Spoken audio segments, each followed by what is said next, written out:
Buenos días, vamos a seguir hablando de nuestro tema de genética molecular y ahora nos vamos a centrar en la expresión de información genética. Para esto nos podríamos preguntar, ¿realmente para qué sirven los genes? Los genes sirven para sintetizar proteínas y con ello las proteínas van a realizar las funciones que tenga que realizar esa célula. Las proteínas son grandes moléculas, llamamos macromoléculas, y están constituidas por unas subunidades que llamamos aminoácidos. Y tenemos 20 aminoácidos distintos. En cada proteína lo que va a variar va a ser el número de aminoácidos que tenga y el orden que tenga. Si empiezo a hacer combinaciones, las posibilidades que tengo de combinación son casi infinitas. También nos tenemos que preguntar qué relación existe entre el ADN y las proteínas. Si nos los comparamos, lo primero que nos tenemos que dar cuenta es que el lenguaje que hablan son distintos. El ADN habla un lenguaje de 4 letras, de 4 nucleótidos: adenina, timina, guanina y citosina. Sin embargo, el lenguaje de las proteínas es distinto. Son 20 letras, es decir, 20 aminoácidos distintos que nos vamos a encontrar dentro de las proteínas. Esto hace que ya tengamos un cambio, sea un poquito distinto. En el ADN lo que pasa es que la información está ordenada en forma de tripletes, la forma de organizarlo. Cada 3 nucleótidos codifican un aminoácido. La forma de hacer palabras, podríamos decir, palabras entre comillas, en el ADN serían los tripletes. ATC sería una palabra en el ADN, GGA sería otra palabra, ATC sería otra palabra, y de esta forma voy juntando los tripletes. Un triplete son 3 nucleótidos. ¿Cuántas combinaciones puede haber de tripletes con 4 tipos de nucleótidos? Es decir, ¿cuántas combinaciones puede haber de palabras de 3 letras si uso 4 letras? Pues la forma de hacerlo es muy sencillo. Cojo las 4 letras y lo llevo al cubo. Me va a dar igual que tenga 64 posibles combinaciones. Cuando sintetizamos las proteínas, se va a producir un proceso de decodificación. El ADN, lo que va a ocurrir va a ser que va a pasar su información, va a hacer una copia a ARN, en concreto a ARN mensajero. Y este ARN mensajero luego va a llevar esa información y esas instrucciones para fabricar esas proteínas. El proceso de paso de ADN a ARN mensajero lo llamamos transcripción. Y el proceso de ARN mensajero a proteína lo llamamos traducción. Esto es lo que conocemos como el dogma de la biología molecular y es súper importante. ¿Cómo va a ocurrir el proceso de transcripción? Como íbamos diciendo desde todos los capítulos de este tema, el ADN va a copiarse a ARN mensajero. Es una copia, vamos entre comillas. Y va a seguir la regla de complementariedad de bases que hemos visto hasta ahora, en la que la citosina se unía con la guanina y la adenina, si nos acordamos, en el ADN se unía con la timina. ¿Pero qué es lo que va a ocurrir en el ARN? Que el uracilo sustituye a la timina y por lo tanto la adenina se va a unir al uracilo. Vamos a poner un ejemplo práctico. Ahí tengo una secuencia de ADN y lo que tengo que hacer es transcribir esta secuencia. ¿Cómo lo hago? Pues siempre tengo una timina, pondré una adenina. Siempre tengo una adenina, pondré un uracilo porque lo estoy transcribiendo a ARN mensajero. Siempre tengo una citosina, pondré una guanina. Y de esta forma voy realizando el proceso de transcripción. He resaltado los uracilos en otro color simplemente para que nos demos cuenta de que como hablamos de ARN mensajero y ese ARN no vamos a tener timina. Tenemos uracilo en lugar de timina. Pero el proceso sería exactamente igual. Una vez que hemos realizado el proceso de transcripción, pasaríamos a realizar el proceso de traducción. Lo llamamos traducción porque realmente cambiamos de lenguaje. Podríamos decir que entre el ADN y el ARN, que sería el proceso de transcripción, hablamos el mismo lenguaje, con distintos dialectos, porque cambia esa timina por ese uracilo. Pero en el caso de la traducción ya cambiamos completamente de lenguaje. Pasamos de ese lenguaje de 4 letras, de 4 nucleótidos, al lenguaje de las proteínas que está en aminoácidos. Es decir, en el proceso de traducción cogemos el mensaje que está contenido en el ARN mensajero y lo traducimos a una proteína. Este proceso de traducción se realiza siempre en los ribosomas. Y lo que hacen los ribosomas es leen un triplete de ARN mensajero, que es lo que llamamos codón, y lo traducen en un aminoácido concreto para formar una proteína, una cadena polipeptídica. ¿Qué es lo que ocurre siempre que voy a hacer una traducción? Siempre que hago una traducción necesito un diccionario. El diccionario, en genética, es el código genético. El código genético me permite pasar del lenguaje de los ácidos nucleicos, del ARN mensajero, al lenguaje de las proteínas, es el lenguaje de los aminoácidos. Y el ARN transferente se encarga de transportar los aminoácidos hasta el ribosoma, que es donde va a tener lugar la síntesis de proteína. Y ahí es donde me voy a encontrar el anticodón.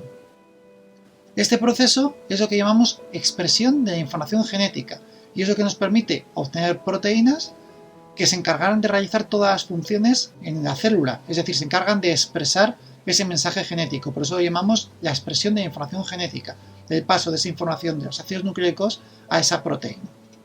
Vamos a ver ahora cada una de estas partes, estas palabras que han ido saliendo por aquí un poco confusas, vamos a ver qué significan y dónde están cada una de ellas. La primera palabra rara que ha salido ha sido codón. ¿Qué es un codón? Cuando tengo un triplete, que eran 3 nucleótidos, y los tengo en el ARN mensajero, lo llamo codón. Es el nombre específico que recibe un triplete en el ARN mensajero. Aquí tengo dibujada una secuencia de ARN mensajero y cada 3 nucleótidos hablo de un triplete y como estamos en el ARN mensajero, lo voy a llamar codón. Es decir, tendría 1, 2, 3, 4 y 5 codones. ¿Qué es el anticodón? Es el triplete complementario al ARN mensajero que nos vamos a encontrar en el ARN transferente. Aquí tendríamos el anticodón y es complementario con la regla de complementariedad de bases. Cada ARN transferente lleva un aminoácido concreto de los 20 que hay para fabricar proteínas, para sintetizar proteínas. Y lo que va a ocurrir va a ser que estos ARN transferentes van a ir añadiendo aminoácidos a la cadena polipeptídica de información. Aquí tenemos el ARN transferente que vimos en capítulos anteriores con el aminoácido pegado en la parte superior. Vamos a ver qué actores entran en juego en el proceso de traducción. Tendríamos el ARN transferente de que acabamos de hablar ahora mismo, con su aminoácido y con su anticodón. Tendríamos el ribosoma, que hasta ahora no habíamos puesto una imagen. Este es el modelo de ribosoma que vamos a usar durante el proceso de explicación. Sabemos que el ribosoma está formado por ARN ribosómico asociado a proteínas, lo hemos visto en capítulos anteriores.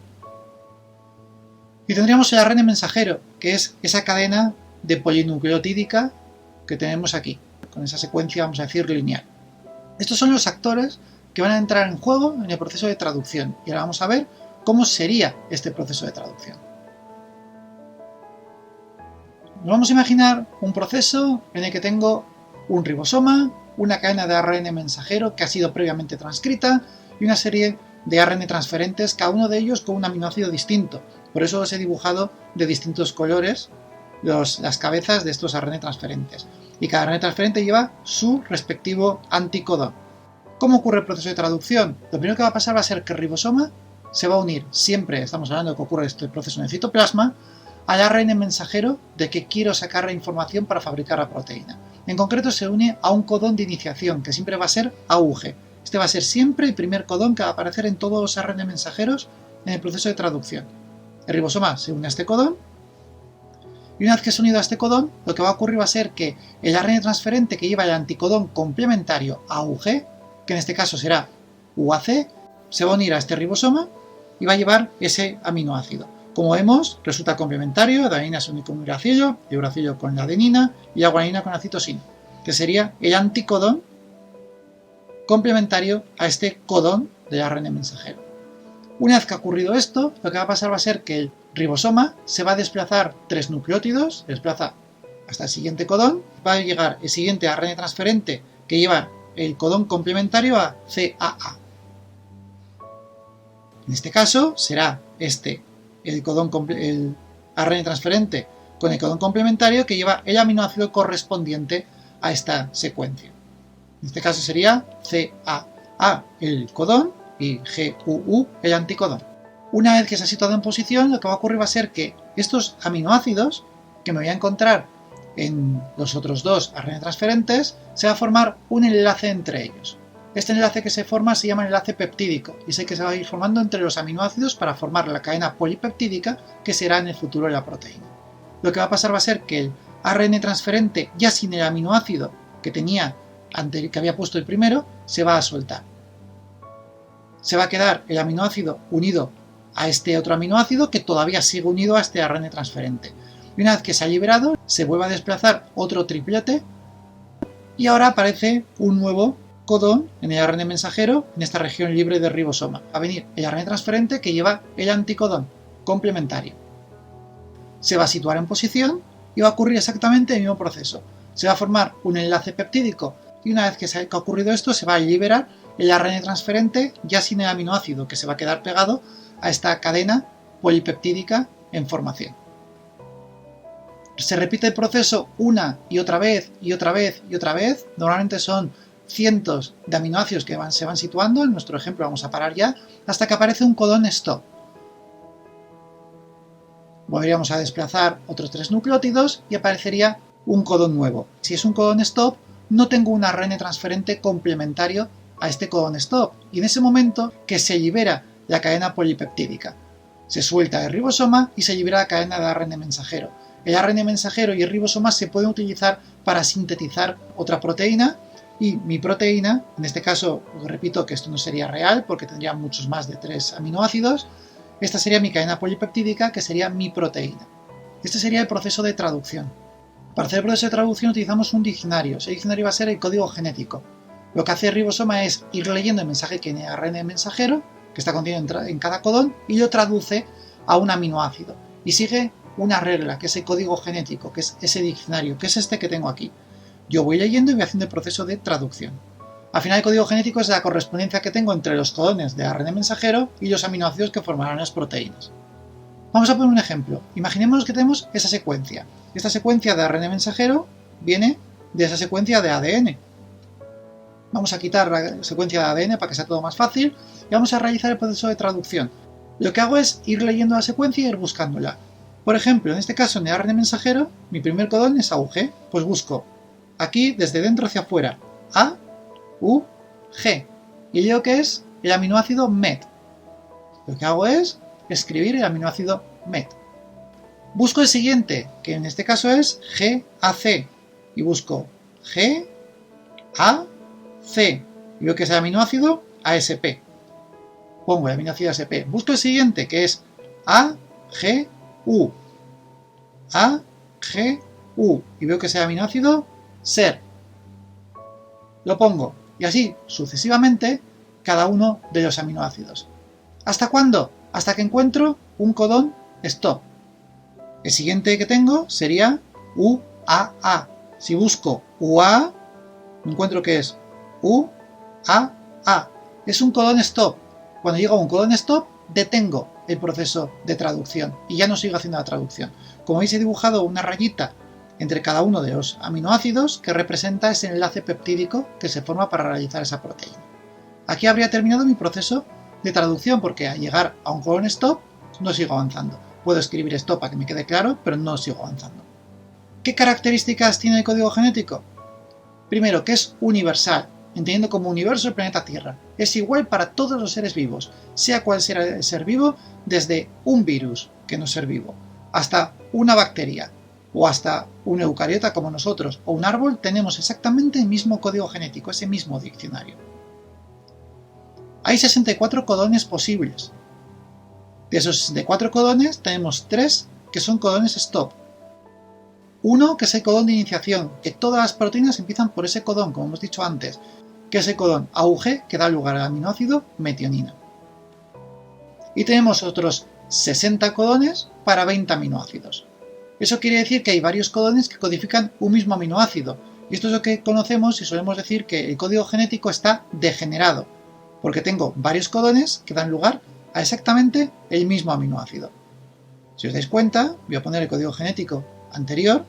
Lo que podemos ver en este ejemplo, fijaros, si tengo UCU, me da aminoácido SER, tengo UCC, me da aminoácido SER, tengo UCA, me da aminoácido SER. Esto es que está degenerado. Varios codones sintetizan el mismo aminoácido. Y esto tiene su importancia y relevancia, pero no lo vamos a estudiar este.